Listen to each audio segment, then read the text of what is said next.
بسم الله الرحمن الرحيم. Lourdes Loyola, thank you for joining the podcast. I'm excited to have you. Thank you. I'm excited to be here. I'm very interested in your life story and the butterfly effects and the things that had to take place in your life in order for you to find Islam, the people and the events that had to occur in order for that to happen. So what was your journey to Islam? And So to Islam, I actually found Islam years after I was in the military. So I had already joined the military. I joined the military in 2009, and then I started looking into Islam in 2015.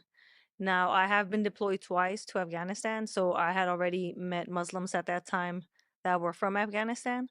Very nice people. It kind of really changed my perspective on what Islam and Muslims really were. Mind you, at that time I wasn't interested. It's not like I was looking for anything. It was just kind of like, oh, okay, Muslims aren't who the media, the news, Hollywood portrayed Muslims to be. They're just absolutely normal people, um, trying to make a living just like us.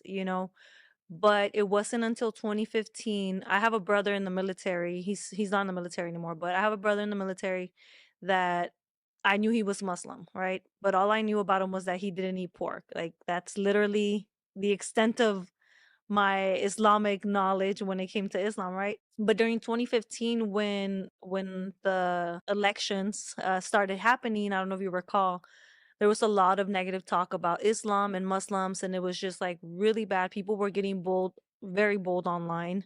And I'm the type of person that likes to stand up for people, like all kinds of people. If you're being oppressed by society or by another group of people, like I'm here for you. And that's just always been me.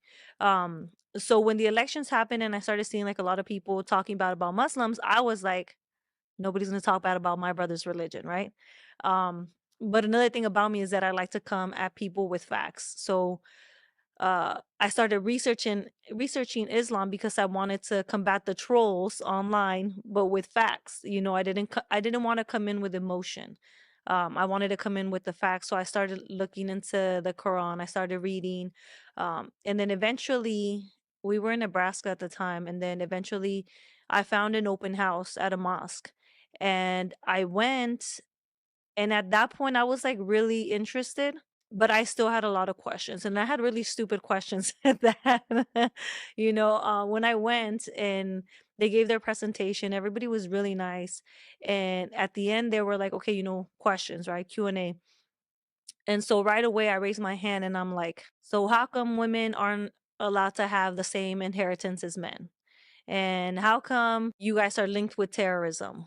I mean, all kinds of questions. I mean, I was going at them because I don't know, I felt like I needed the answers. And now that I look back at it, I think it was a lot like making sure that because he knows who I am, making sure that I was pleased with everything that I was hearing.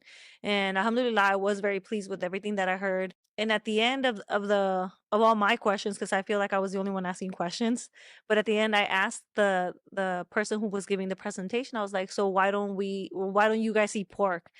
And he said, well, just because, that's what God said.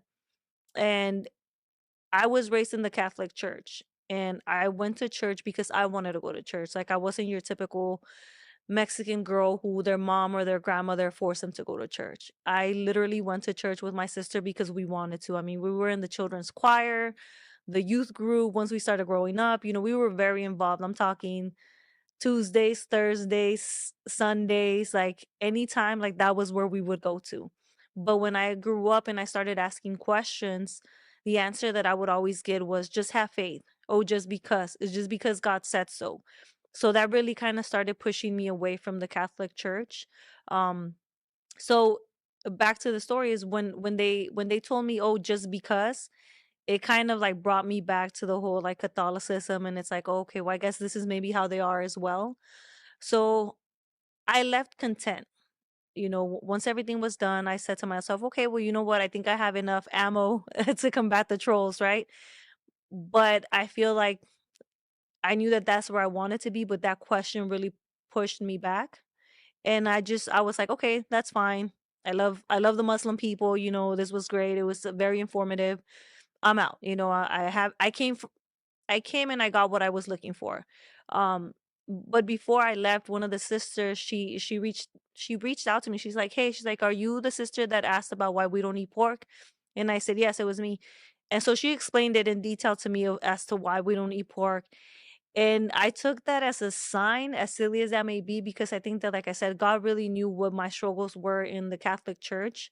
So that when that sister came up to me before I left and gave me the answer, I was like, okay, everything makes sense. Like literally everything that I know as of now. And I'm just still sitting there talking, to everybody.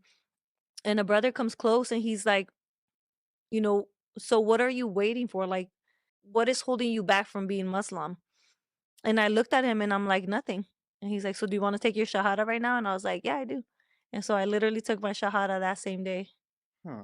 What was the range for this? How many months or years did this take for Oh, you? this was months. I'm talking like maybe 3, 4 months. And I knew obviously I still had a lot to learn, right? But something, I can't explain it, but it was something in my heart that was really pulling me in there. And when I took my shahada, I felt like I was at home. Like I had made it home, and whatever that looked like, I felt so at peace. I felt like I was where I was always meant to be, like I belong there. So I knew that I was still going to continue to study, but that was back in December 10 of 2015. So ever since then I've been studying, and there's absolutely nothing in the Quran that I sit here and I doubt, or I feel like I'm oppressed. Like there's nothing negative about Islam that has ever made me question why I became Muslim. Did you? A lot of people cry when they take their shahada. Did you? Yes. I am an emotional gangster. That's funny. Yeah, I did. Don't tell anybody though. So how did your husband take it? Super like cool about it. I remember going to him and telling him, "Hey, like we're gonna raise the boys in Islam," and he was like, "Okay." Really? Yeah, and I get a lot of heat for that because obviously he wasn't Muslim either. But I was just like, "Okay, we're gonna take them to the mosque," and he's like, "Okay, that's fine." I was like, "All right." Okay, that's Yeah, wonderful. like he did not care at all. He's always been very supportive about all of us being Muslim first. Obviously, he is Muslim now, alhamdulillah. But in the beginning, he was very supportive. Even when I kind of had doubts about wearing my hijab, when it comes to my job, he was very supportive. And I know that that's rare to see, especially from a non-Muslim husband. But he was very supportive. Tell me about that a little bit with the hijab. How long did it take you? What kind of thoughts went through your head and doubts and even, hope? So for me, it was I have loved my journey in Islam. I thank God that I wasn't that present in social media, because I see social media like really pushing people away from the religion. But when I converted, I didn't let anybody force me into anything or feel pressured into doing something like wearing the hijab, right? So when I converted, I didn't even think about wearing it. I was doing my own thing, trying to find my own place in the religion, my own path. So like I said, I converted in December of 2015, and I started wearing my hijab full time. Um, in I want to say June of 2018. Okay. Um, and it was something that I felt ready for. Like I felt like, okay, I really want to do this. Like it makes me feel closer to Allah. Because before I started wearing it full time, I would wear it here and there. I would try it on. Even when I went to the gym, I had already started wearing. I'd always wear pants, and then I started wearing long sleeve shirts, then turtleneck type of long sleeve shirts. So little by little, I allowed myself those steps, that journey to wearing a hijab, where I feel like a lot of us as Muslim women, we don't get that space to even explore steps into the hijab. It's like all or nothing. Wear it or don't wear it. You're embarrassing the religion. Take it off because you're not wearing it, right? Because you're wearing makeup. It's just always all or nothing for us, it seems like.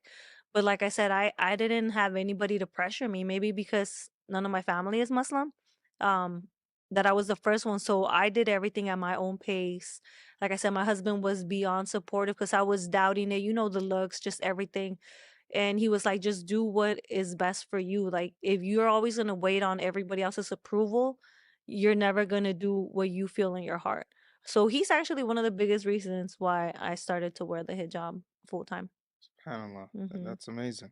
Now that you converted to Islam and you wanting, inshallah, for your husband to one day convert and what the community was telling you, and how So you dealt with that. no one has ever said anything negative to me in person, whether it's about my religion, my husband not being Muslim at that time, my job. Like maybe I have a face of like, don't mess with me, but no one has ever said anything to my face.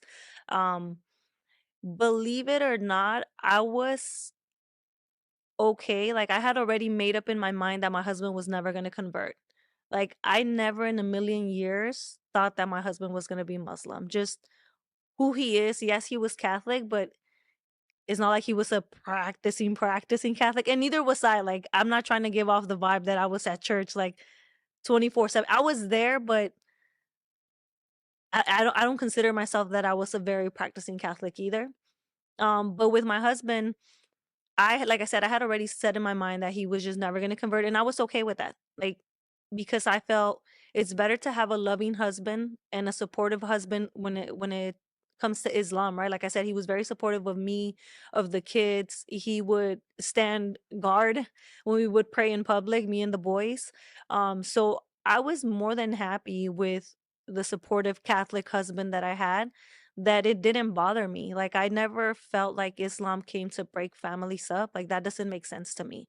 So I was just like, okay, well, he's gonna be Catholic and I'm gonna be Muslim and we're gonna be married and we're gonna live in an interfaith household and that's completely okay. Um Well, how did you reconcile with the Islamic law that a Muslim woman can't be married to a non-Muslim man? my common sense and everything that's in the Quran, I don't think it makes sense to break up a home. Like if I would have divorced my husband, being that he was so supportive. Like I said, he would literally take our boys to the male section of the mosque to pray, even as a non-Muslim.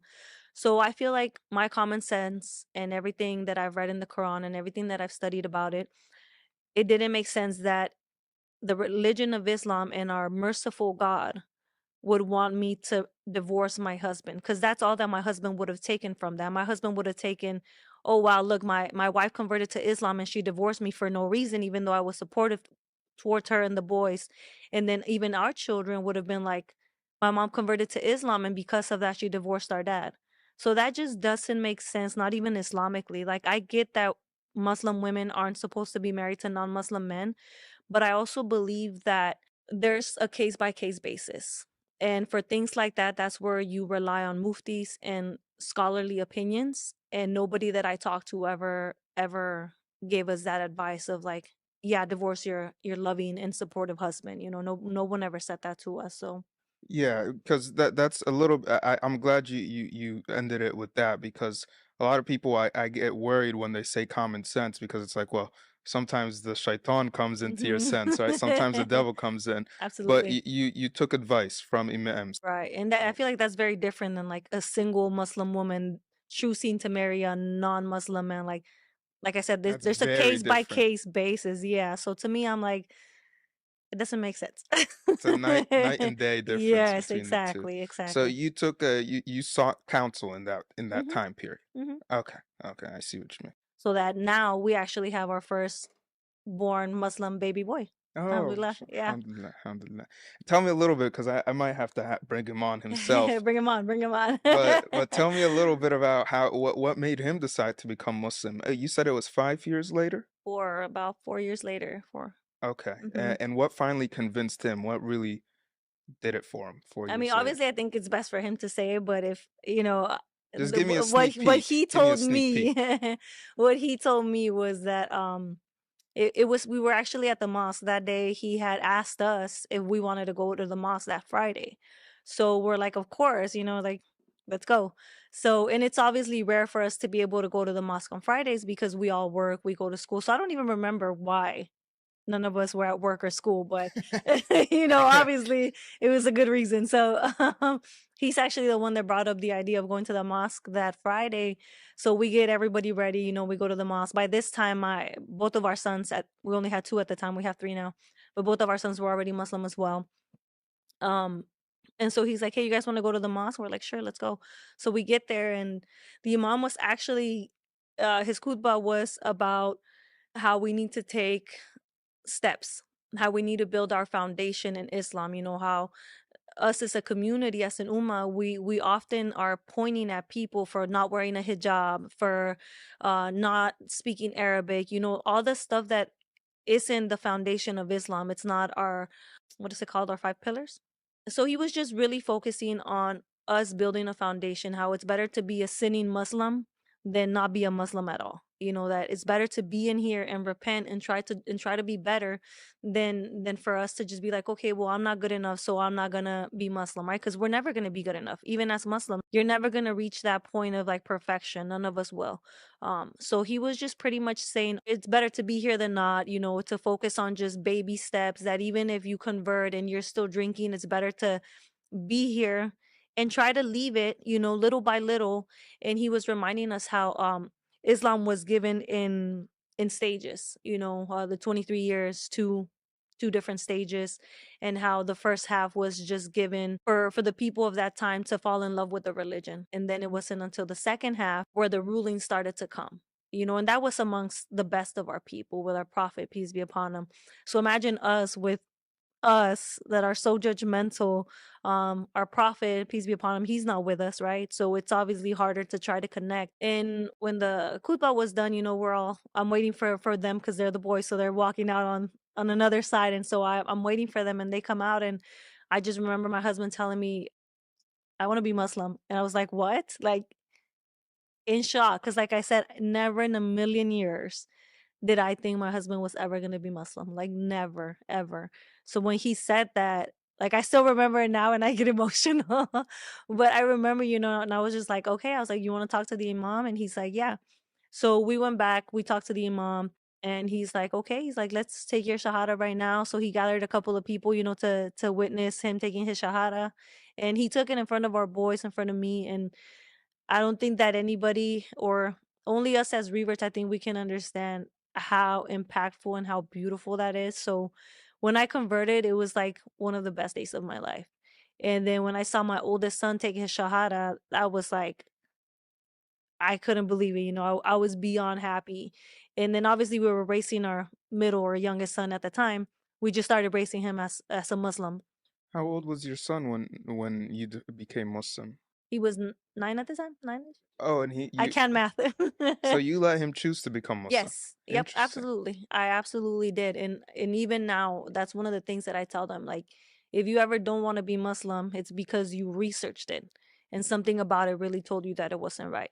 But I did that before I left Catholicism. I still have books to this day about Catholicism because I didn't want to be Catholic because that's what my family was. I wanted to be Catholic because I chose to be Catholic, and obviously ultimately I chose not to. So with my sons, we tell them the same thing. Like, if you're Muslim, I don't want you to be Muslim because your parents were Muslim. I want you to be Muslim because you love the religion and you really love Islam, you know? So I let him choose. We let him choose. We told him, hey, do you want to go to Sunday school so that you can learn? And he said yes. And I was like, okay, don't feel pressured. I don't ever want you to feel pressured to be Muslim. And he said, okay, not a problem. And like 2 months, I think, after I converted, he chose to take his shahada at school, at the Sunday school. Hmm. Yeah. Do you remember what made him convert? Is that a thing? He kind of told us that it was just, he's like, it just makes sense, mom. He's like, it's just common sense. Everything that they're saying just makes perfect sense. And I told him, I was like, are you sure you want to be Muslim? Like, you don't have to if you don't want to. He was like, mom, I'm sure I want to be Muslim. And I was like, are you sure? And he was like, yes, I'm sure. And I was like, okay. I was like, don't do it for me, baby. And he's like, no. He's like, I really want to be Muslim. Alhamdulillah. Yeah. So he took his shahada that day at Sunday school.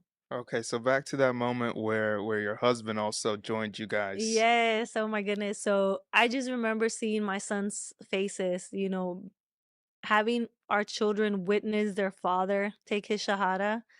I can't even explain the feeling as a mother and as a wife, like to just see that moment and experience, number one, my husband becoming Muslim, and then our sons witnessing that. Like, it was just so beautiful. It's just so beautiful. I can't even Did you explain it. guys hug and embrace each Yes, of other and stuff? course. Yes, definitely. We were just beyond happy.